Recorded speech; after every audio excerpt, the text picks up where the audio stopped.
एक राजा की कहानी सुनाता हूँ। राजा जिसने अपने मंत्री से कहा कि जाओ और मेरे राज्य से 5 मूर्ख खोज कर लाओ। मंत्री कुछ समय के लिए विस्मय में पड़ गए कि क्या यह कार्य मेरे जैसे मिनिस्टर के कार्य के स्तर पर आता है। फिर भी राजा की आज्ञा थी, अतः मंत्री सिपाहियों को लेकर राज्य में निकल गए। उन्हें कुल 4 माह की समयावधि दी गई थी। 1 माह की मशक्कत के बाद उन्हें एक मूर्ख नजर आया जो पेड़ की जिस डाली में बैठा था उसे ही काट रहा था। उन्होंने सिपाहियों से कहा, इसे पकड़ लो। फिर वे 1 माह और मशक्कत करते रहे। इस कवायद में उन्हें एक और मूर्ख नजर आया जो मदिरा का पान करके नाली के किनारे पड़ा अपना अनमोल जीवन व्यर्थ कर रहा था।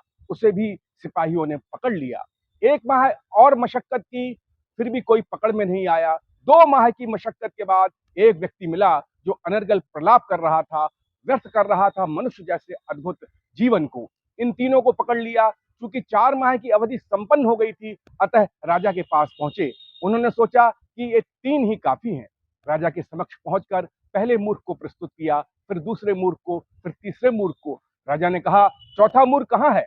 मंत्री ने कहा कि महात्मन, चौथा मूर्ख मैं स्वयं हूं। बोले क्यों?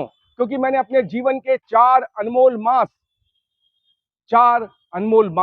3 मूर्खों को खोजने में व्यर्थ कर दिए। राजा ने कहा, ठीक है। राजा मुस्कुराए।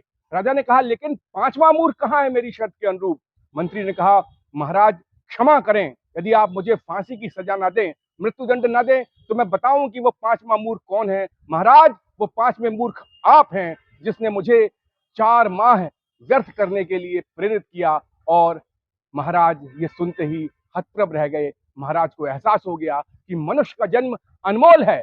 ऐसे ही हम सभी अपने व्यर्थ न करते हुए जीवन को सार्थक दिशा में बढ़ें, तो ही इस मनुष्य जन्म का कोई मर्म होगा।